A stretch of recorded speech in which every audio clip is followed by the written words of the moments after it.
Welcome to Whispers in the Dark. Tonight's story begins in a house in London where the nursery windows stand open to the dark, and where a mother still believes that childhood is a place from which one may safely return. Settle in, lower the lights, listen closely, because this is not the bright and laughing Neverland of nursery walls and painted stars. This is the old country beneath the dream. This is the island as it might truly be if the strange boy who waits beyond the window were not a hero at all, but something ancient, vain, hungry, and utterly without a human heart. And if, after this, you hear the tapping of leaves against the glass, do not rise from your bed to look. Some children are not invited away. They are taken. The darling nursery was the sort of room that only exists for a little while in any world. It belonged to that delicate span of life in which toys possess souls, shadows have tempers, and mothers still believe they can stand between the dark and what is sleeping behind them. There were the 3 small beds in a neat line, Wendy's a little more carefully arranged than the others, John's full of self-importance, even in its blankets, Michael's soft with the disorder of true infancy and dreams. The fire had burned low. Nana had done her rounds with the solemn devotion of a nurse more faithful than many human beings. Outside, London breathed in chimney smoke and moonlight. Mrs. Darling lingered in the doorway longer than she meant to. She had that face Barrie gave her, sweet and fine, with a mouth made for smiling, and a look in her eyes that seemed to carry music from some remembered girlhood. She loved her children with such completeness that she thought often of all the odd things hidden in their minds, and especially of the one strange word she had found there again and again. Neverland. She did not understand it, not truly. She only knew that in the minds of children it appeared as a place crowded with fragments, a lagoon, a cave, a pirate, a tree that was also a house, a boy, always a boy. Peter. The name troubled her more than the others. She had once thought she remembered hearing it long ago, as young women sometimes hear stories half meant as warnings and half as lullabies. A child who never grew up. A beautiful little creature who died before he could become a man. A spirit at the window. A companion for the dead and dreaming. But those tales were nonsense, and London was full of nonsense. She told herself so while she bent over Wendy and kissed her warm forehead. The nursery lamps went out. The house grew still. Mr. Darling slept with the anxious dignity of a man who had struggled all evening to defend his notion of order against children, bills, and the humiliation of having put Nana outside. Lisa had long since gone to bed. Beyond the shutters, the city dimmed. Midnight turned in its sleep. Then something moved at the nursery window. Not a gust, not a branch. A hand. It was a small hand, white in the moonlight, slender and graceful as a girl, though it belonged to no girl. Then the window opened wider, and the thing that stepped through was dressed in leaves and the skeletons of autumn. He was slight and laughing and lovely. Anyone looking quickly might have thought him harmless. That was his great talent, He wore youth like a disguise so perfect that even terror hesitated before it named him. Peter Pan stood in the nursery, with his shadow slipping behind him over the floorboards like spilled ink. His eyes were bright and merciless. There was triumph in them, but not gratitude. He had found what he had come to find: a mother's room, a storyteller, new children. Tinker Bell entered after him in a pulse of bitter green fire, shedding light the way a knife sheds water. She flashed around his head with her usual furious devotion, though even in her brightness there was fear. She loved him, as all things in Neverland that came too close eventually did, but she feared him too. Creatures who loved Peter learned quickly that he could smile at them one instant and forget them the next. His forgetfulness was not innocence. It was cruelty without effort. He had come first for his shadow, which Mrs. Darling had trapped before, and Wendy had hidden in the drawer. In the old story, he cried over it like a child and accepted her help. That part remained true. Peter's vanity was so deep that even the severing of his shadow offended him like an insult. When he found it, he tried to press it to his heels and stamped petulantly. His face twisted not with pain, but with outrage. It was Wendy who woke, just as before. She sat up, her braid over one shoulder, her eyes still full of sleep and moon glow, and saw him there. A boy, a beautiful boy. That was the first danger. He turned when she spoke, and all at once the room belonged to him. That was the second. There are some faces children trust before the mind has any say in it. Peter had such a face. It was bright with laughter, touched with sorrow where sorrow made him prettier, and sharpened by an impossible confidence. He looked not lost, but self-made, as though he had stepped from a story older than houses, and decided he had always been meant to stand in the center of it. "Who are you?" Wendy whispered. "I am Peter Pan." He said it the way kings say their names. She helped him sew on his shadow. He let her do it because he liked to be admired, and because a girl bending over him with thread in the moonlight pleased him. When she praised him, he preened. When she asked questions, he answered only those that deepened his own legend. He told her he lived with the lost boys because there was no mother. He said it carelessly, but his eyes watched her face with keen attention. He was measuring her softness. He had smelled it before he crossed the sill. No mother. It was the oldest lure. On the island, children vanished from their beds and from lonely lanes and from ships and streets and farms. Some had wandered. Some had been forgotten for an hour too long. Some had simply heard the promise in the dark and gone willingly. Peter called them lost boys because it sounded merry.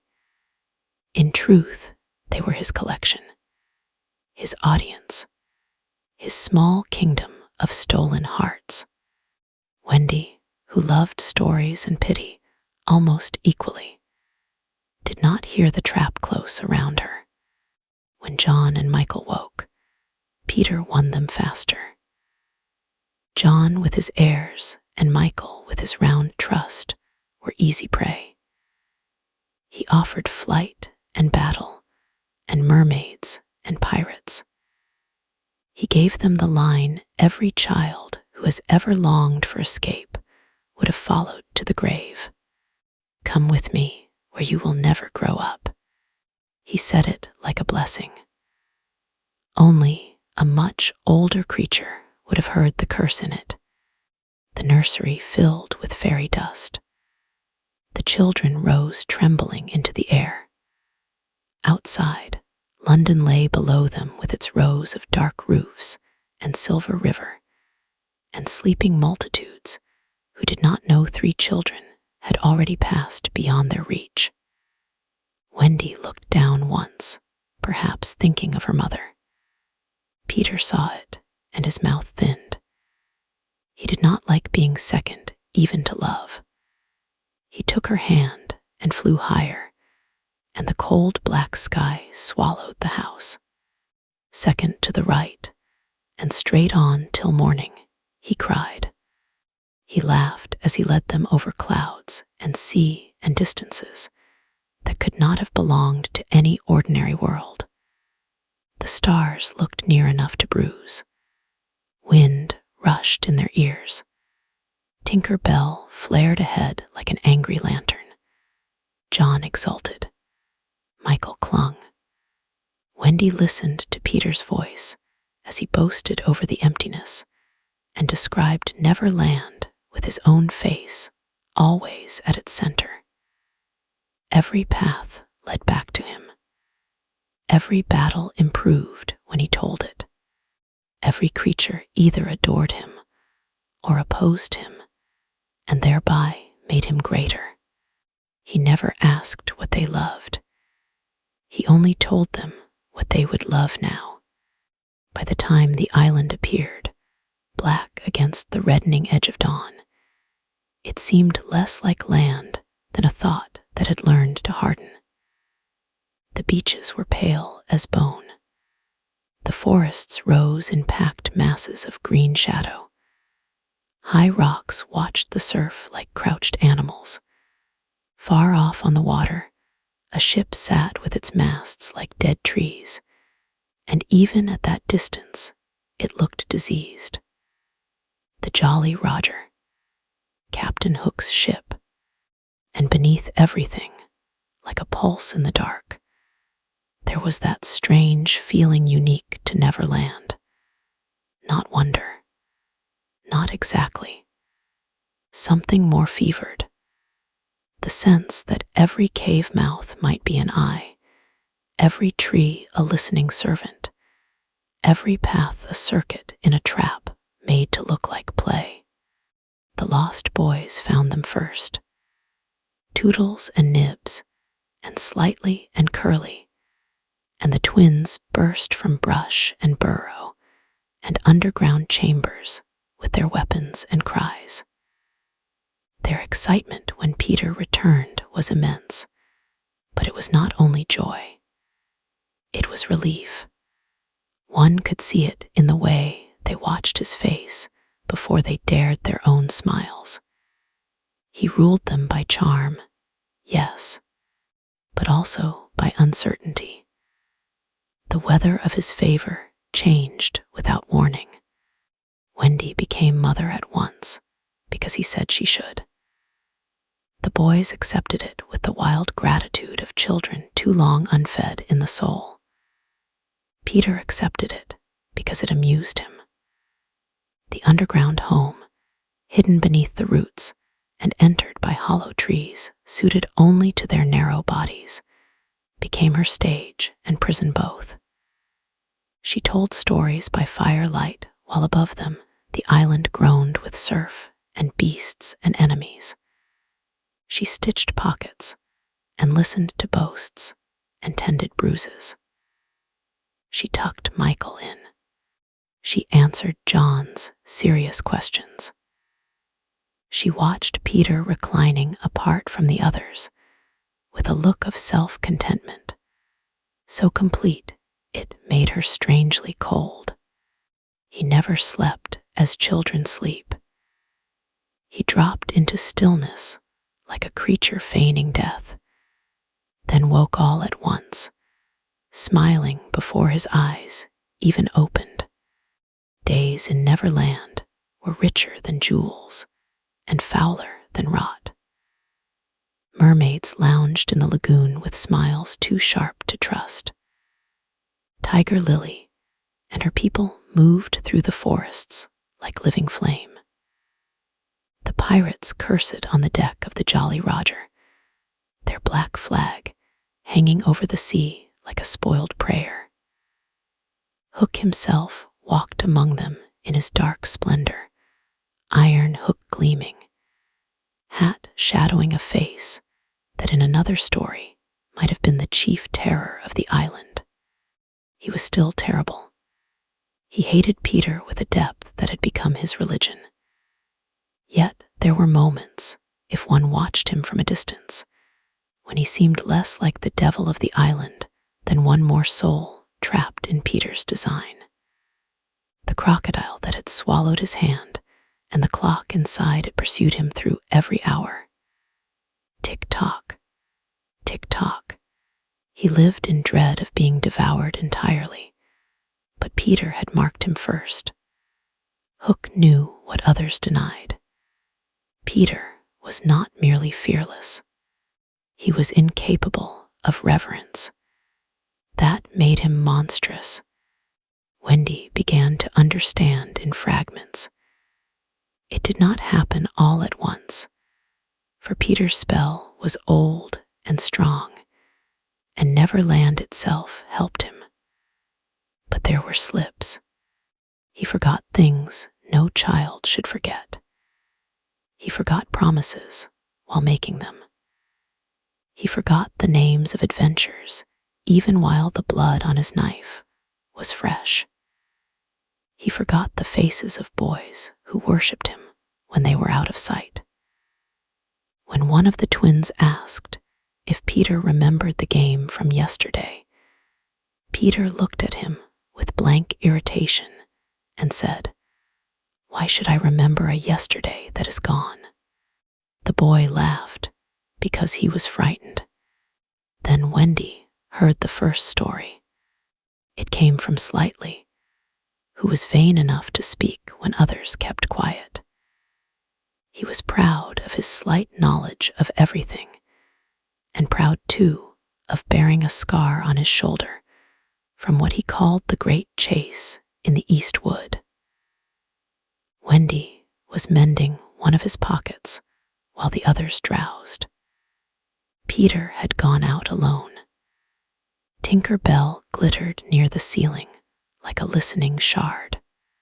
Slightly said, almost fondly, "Peter is splendid when there are too many boys." Wendy looked up, Slightly blinked at her as though she were the one behaving oddly.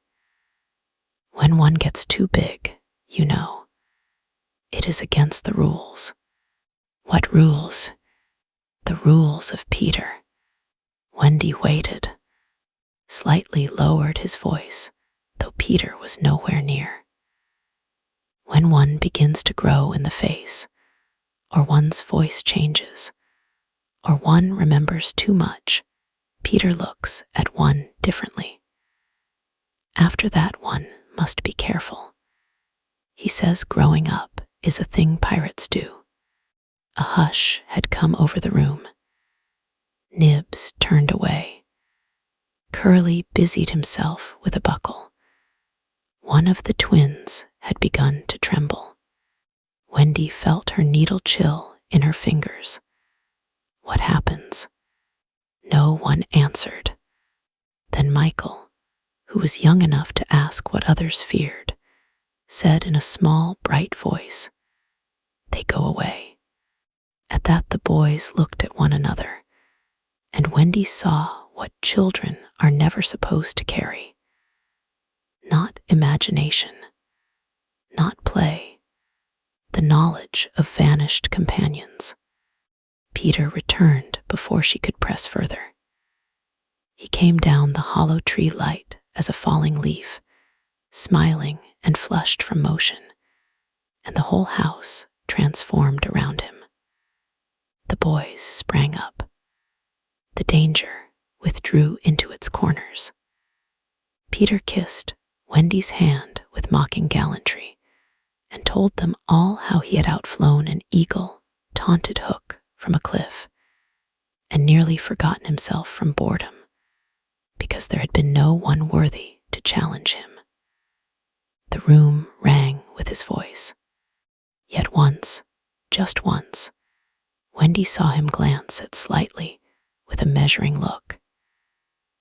And then, at the narrow tree entrance, through which only children of a certain size could pass. That night, she lay awake, listening to the roots creak overhead. More signs followed. Peter would praise a boy one day and wound him the next with some laughing cruelty. He sent Toodles into dangers that had no purpose but spectacle. He made Michael cry and stared at the tears with detached curiosity, as though filing away the effect for later use. When Wendy scolded him, he stared in honest surprise. Not guilt, surprise. The emotion of someone encountering a custom from another species. The darkest revelation came at the edge of the forest, near a ring of stones furred with moss. Wendy had gone looking for Peter after sunset, because even Neverland's sunsets carried menace. The sky red as opened fruit, and the birds falling silent too quickly.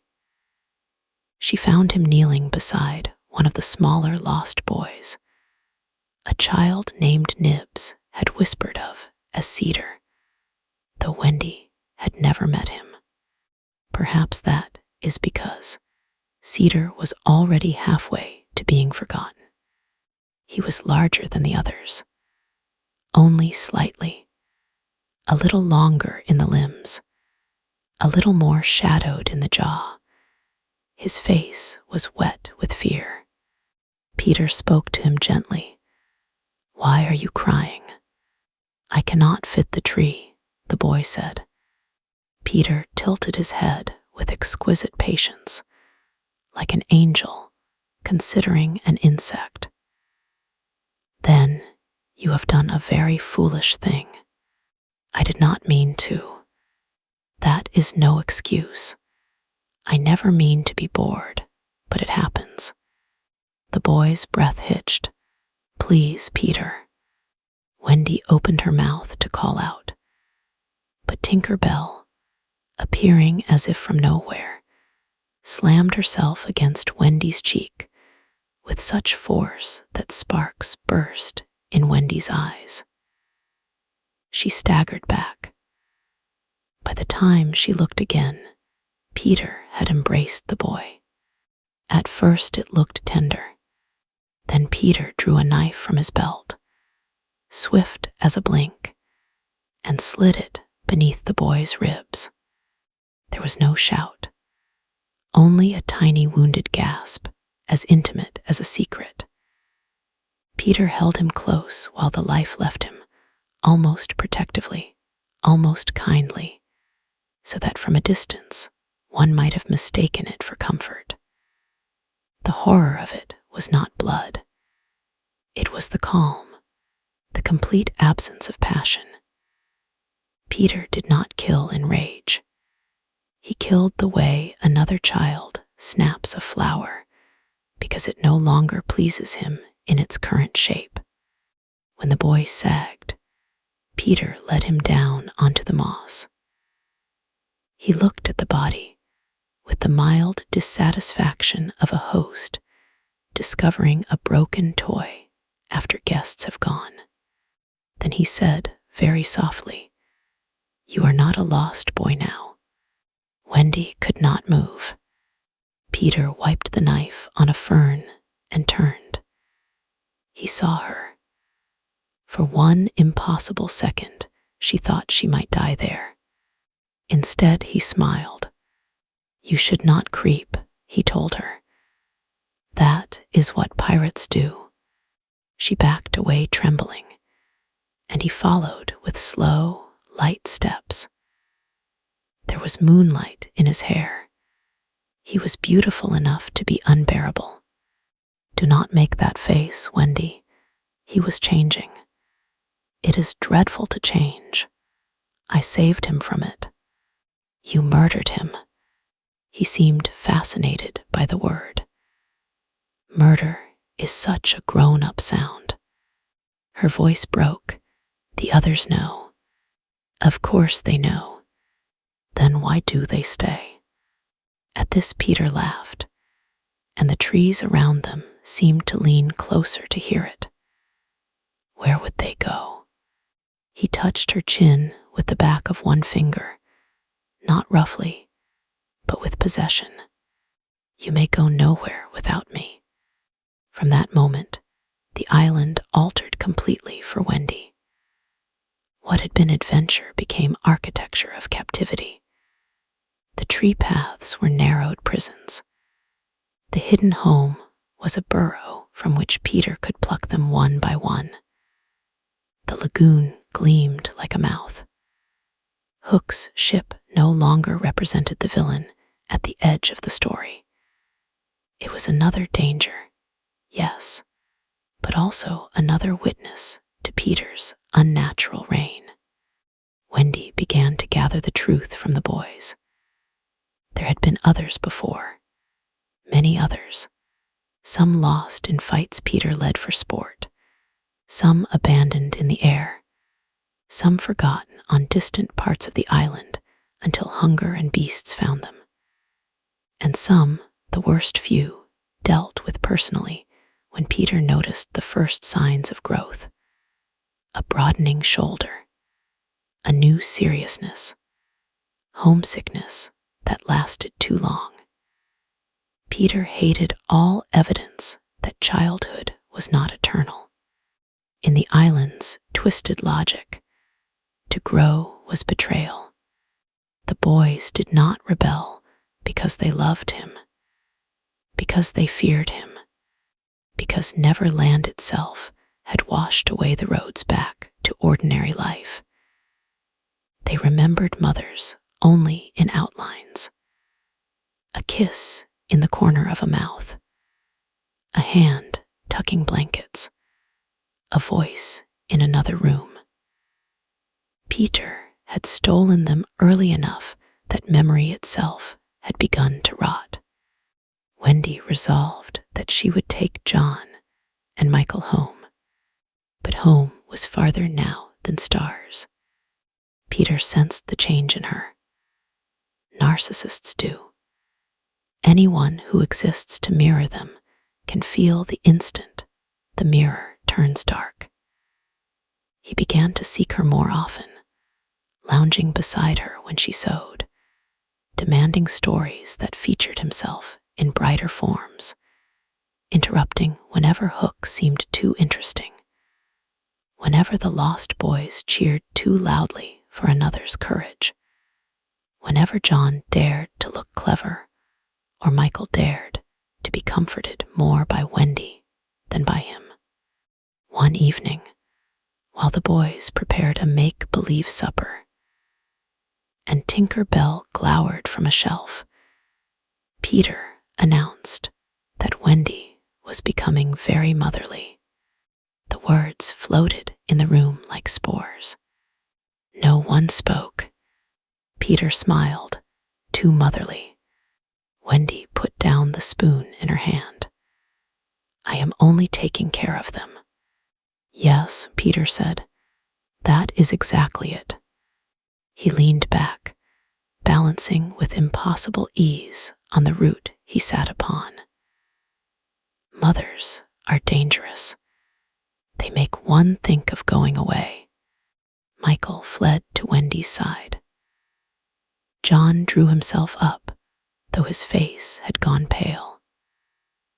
The lost boys stared at Peter with that fixed animal stillness Wendy had learned to recognize before his cruelties. Then, just as suddenly, he laughed and sprang up. Come, let us play at Indians and pirates, and rescue Tiger Lily, and kill Hook 10 times before dawn. The room exhaled. That was how he ruled. Terror, then release. Storm, then sunshine. One learned to be grateful merely for surviving his moods. Soon after came the matter of Tinker Bell and the poisoned medicine. In the original tale, it is a moment of sacrifice, one of the few pure acts in Neverland. Here, too, it remained terrible and strange. Hook had sent poison for Peter, and Peter, careless as ever, would have drunk it smiling. Tinker Bell, in her jealous hatred of Wendy and her slavish devotion to Peter, knew the danger first. She threw herself into it and drank the poison instead. Peter was distraught in his way, but even his grief seemed self-regarding, as though the possibility of losing a creature who adored him offended his universe. He begged for clapping, for belief in fairies, for tribute. Wendy and the boys gave it, of course. The air rang with desperate little hands. Tinker Bell revived in a rain of trembling light, and Wendy realized then that even sacrifice fed him. Love fed him. Jealousy fed him. Terror fed him. He was less a boy than a hunger that had learned to laugh. The final break came when Wendy told the boys of Mother's waiting and beds and medicine and school, and all the ordinary griefs of life that, under Peter's dominion, began to sound holy. The lost boys listened with wet eyes. John set his jaw. Michael asked if Nana would still remember him. Even the twins clasped hands. Peter entered at the tail of the story and heard enough. "You want to grow up," he said. No one answered. His face did not change much. That made it worse. There was no tantrum, no visible rage. Only a withdrawal of warmth so complete that the room seemed to freeze around him. He looked from face to face, taking account. Wendy rose. "We are going home." At once the boys crowded closer to her, as if to declare their choice by instinct before courage failed. Peter saw it. The narcissistic wound in him opened black and bottomless, to be left, to be refused, to stand outside another's first devotion, that he could not bear. "Home," he said. The word in his mouth sounded obscene. "You cannot go home," he told them softly. "You are mine." What followed was not open slaughter. Peter was subtler than that when crossed by many eyes at once. He smiled and agreed to lead them out at dawn. He even kissed Wendy's hand again and bowed. But the jungle changed its voice that night. Shadows moved too quickly beyond the roots. Lost boys took watch not against pirates, but against Peter. It did not save them all. Toodles disappeared before moonset. They found his cap snagged on a branch near a cliff path, and one small handprint on the rock below. No body. The sea took many things. Peter only shrugged when asked, and said Toodles was careless in the dark. Yet Wendy had seen the scrape across Peter's knuckles, as though tiny fingers had clawed there before slipping away. Then Nibs was nearly killed in the tunnels, when one of the hidden doors was barred from above. The chamber flooded slowly with seawater from a tied pipe only Peter knew well. Nibs survived because John, thinking like a future grown boy with tools and leverage and reason, forced the panel loose with a stone. When they dragged Nibs out choking, Peter looked genuinely irritated, not relieved. John met his eyes and knew he knew. The island itself became executioner wherever Peter wished. A vine dropped where feet would tangle near heights. A hunting call was imitated to draw boys toward pirate patrols. Food vanished. Paths twisted. Sleep became impossible. They were not escaping an enemy. They were escaping the mind that governed the whole place. At last, Peter played his oldest game. He yielded them to Hook. The pirates ambushed the party as in the old tale, and Wendy with John and Michael. And the lost boys were bound and carried to the Jolly Roger. Hook stood magnificent beneath lantern light, all dark lace and iron courtesy, and if he intended murder, there was at least dignity in it. Peter, absent during the capture, arrived later as rescuer. That too was in keeping with the old story, but Wendy now saw the pattern in full. Peter let disaster ripen when it might make him glorious. He would allow fear, pain, captivity, even death, provided he could burst through the center of it and make all eyes turn grateful. The ship at night was a cathedral of rot. Tar and brine and old blood scented its planks. The sea slapped the hull with patient malice. Lanterns swung. Smee shuffled at Hook's side with his miserable loyalty. Pirates muttered in the dark. And above all of it, beneath all of it, came the sound that haunted Hook more than any prayer. Tick-tock, tick-tock. The crocodile circled unseen. When Peter boarded the ship disguised in Hook's voice and sowed panic, his brilliance was dreadful to behold. He moved through the crew like lightning through dry branches. Men fell. Some he cut. Some he kicked over railings. One he sent stumbling backward into the sea, where the black water opened and shut. His laughter flew above the deck.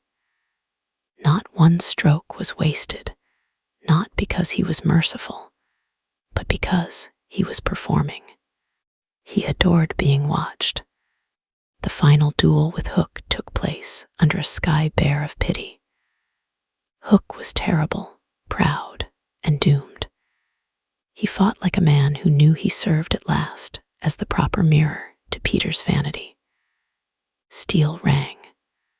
The hook flashed. Peter crowed and leaped and seemed almost boneless in his joy.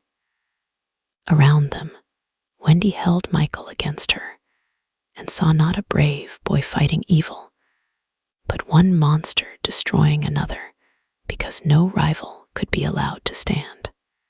When Hook at last went over the side, he did not scream Peter's name in hatred alone. There was something almost like recognition in it. The crocodile surged. The sea closed. The clock's ticking went muffled, then vanished beneath water. The deck fell silent. Peter threw back his head in triumph, lit from below by lantern glare, so that his face became something carved for worship in a cruel religion. The lost boys cheered weakly. They had been saved. Of course they cheered. Children cling to rescue even when the rescuer is the hand that first pushed them toward the edge. Wendy did not cheer. Peter noticed. He crossed the deck to her very slowly. Around them, the pirates lay dead or moaning. The mast ropes creaked. Dawn had not yet come, and in that suspended blackness, Peter looked ageless, not eternally young, but eternally unfinished, as if time itself had rejected him. and in return, he had sworn vengeance on all who submitted to it. "You see," he said, "I always save you. You put us here." He smiled. "That is an ugly story. Tell a prettier one." John stepped between them then. Brave John, trying to be a father before he had even reached the age to shave. Peter's expression altered with almost imperceptible revulsion. Here was the thing he hated most. A child trying to become something larger than the orbit Peter allowed. "Move," Peter said. "No." For one long second, the ship balanced on that word. Then Peter struck him, not with the knife, not yet, with his hand. It was somehow worse. A contemptuous blow that snapped John's head aside and sent him sprawling against the rail. Michael screamed. The lost boys froze. Wendy knelt beside John, who was dazed but living, and looked up at Peter with all the last softness gone from her face. Something in him recognized that look. It was judgment, irrevocable and adult, the kind he could neither charm nor forget. He drew the knife. The boys recoiled. Michael buried his face in Wendy's skirts. Tinker Bell flickered wildly above Peter's shoulder, circling as if torn between warning and worship. Smee, still alive and huddled by a mast, covered his face and sobbed. Peter descended one step toward Wendy. Then from below deck came the ticking. No one moved. Tick-tock, tick-tock. The sound should have died with Hook, but there it was, echoing from the dark hold like a heart brought back in mockery. Peter's confidence faltered for the first time Wendy had ever seen. Not because he feared the crocodile as Hook had, but because this sound belonged to another story. He had not chosen it. He had not arranged it. Something else on the island was moving. The hatch below burst upward. Not the crocodile, a figure. Toodles, or what had once been Toodles, sea-soaked and broken, pale with the color of drowned wax. He hauled himself onto the deck with eyes open, far too wide. The cliff had taken him, but Neverland did not always permit the dead to leave cleanly. Around his neck hung a little clock charm from some pirate wreck, trapped against him in the fall, and now ticking with seawater and doom. He stared at Peter with the awful fixed devotion of a child who has died still wanting to be seen. "Peter," he said. Peter took one step back. Then another shape rose at the rail from the sea beyond, and another in the rigging shadow. Small forms, familiar forms, lost boys that the island had swallowed, boys Peter had forgotten, but who had not, perhaps could not, forget him. Whether they were ghosts, revenants, or only Neverland's memory made flesh, Wendy never knew.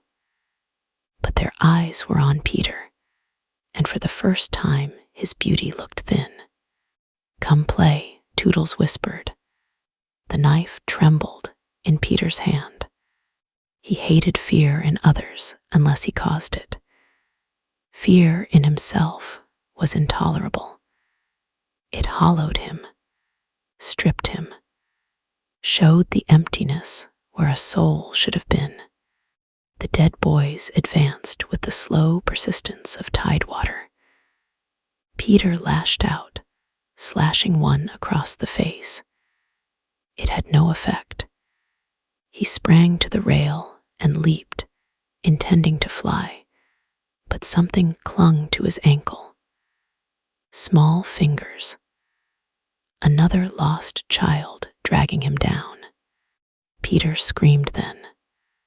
At last, a sound of pure injured vanity, as if the universe itself had dared insult him. Tinker Bell darted after him.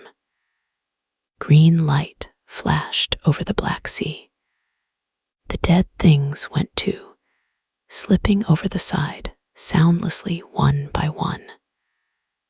The water below churned and shuddered, and then grew still, save for widening circles of moonlit foam. No one on deck spoke. At dawn, the ship drifted empty of command. The surviving boys looked at Wendy with faces that had at last become what Peter most despised. Older, not in years perhaps, but in knowing. They buried the pirate dead at sea where they could. They did not search the water for Peter. The journey home took all the strange strength Wendy had. They flew not with delight, but with grim determination, following remembered stars and instinct, and perhaps the weakening of Peter's hold over them. London rose at last from mist and morning. The nursery window stood open like a wound that had never closed. Mrs. Darling was there. In the true story, she had left the window open for hope. Let that remain. It is the most merciful thing in it. She was thinner, paler. Her sorrow had become the atmosphere of the house. Yet, when Wendy and John and Michael came in, she did not cry out at first. She made a sound far smaller and more devastating, a mother's breath returning after being held too long. There was Nana. There was the nursery.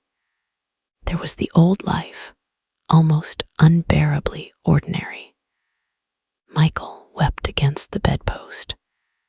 John stood stiff, as if afraid that to soften would shatter him. Wendy let herself be held and felt, for the first time in many nights, that the world might possess walls stronger than leaves and stories stronger than Peter's lies. The lost boys came too, and Mrs. Darling, in that vast goodness of hers, gathered them in as if her heart had always had room. Time passed. That is the thing Peter could never permit, and the thing that saves the rest of us. Seasons moved over the house. Wendy grew, John grew, Michael grew. Their faces altered. Their voices deepened. Their old terror faded, but never vanished entirely. On some nights, Wendy still woke thinking she heard fairy laughter at the pane, or the brush of leaves against glass. Years later, when she was older, and the nursery belonged to memory more than to her body, she told herself Peter was gone, dragged down into whatever part of Neverland devours what even it can no longer contain, or wandering some deeper wood with his dead around him, or dissolved into story at last. Then one spring night, the window opened without wind. A young voice came through the dark, not changed, not aged by a day. Wendy. She stood frozen in the lamplight. There he was, slight and beautiful and smiling, with Tinker Bell burning green at his shoulder. Yet something in him was wrong in a new way. The edges of him seemed uncertain, as though the dark behind him kept trying to claim its own shape back. His eyes shone harder than stars and emptier than mirrors.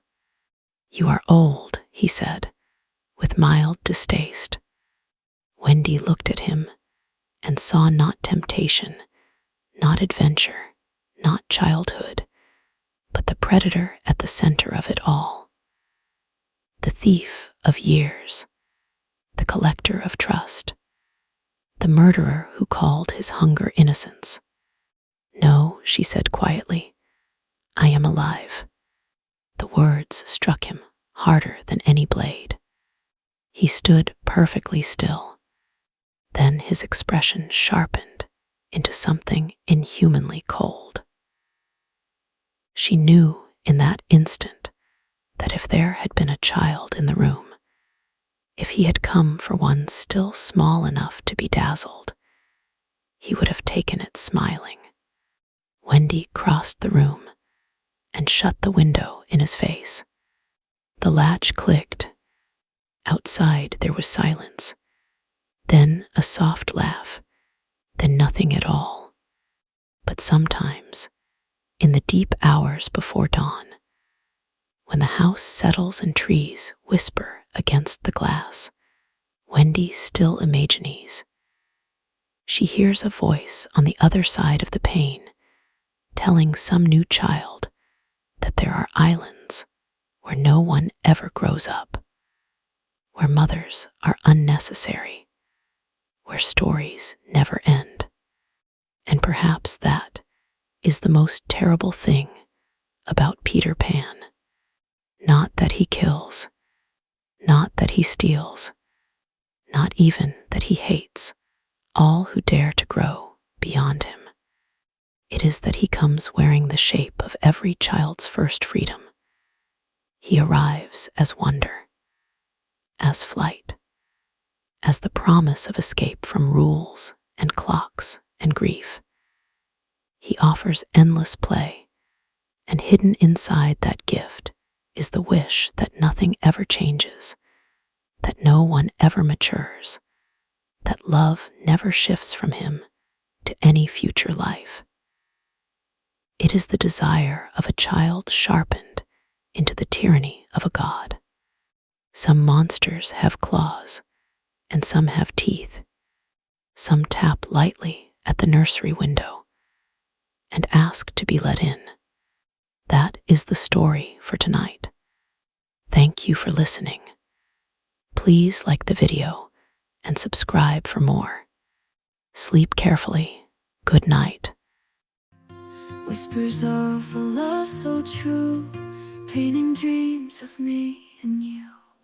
And I'll hold you close in this moment so divine. Whispers of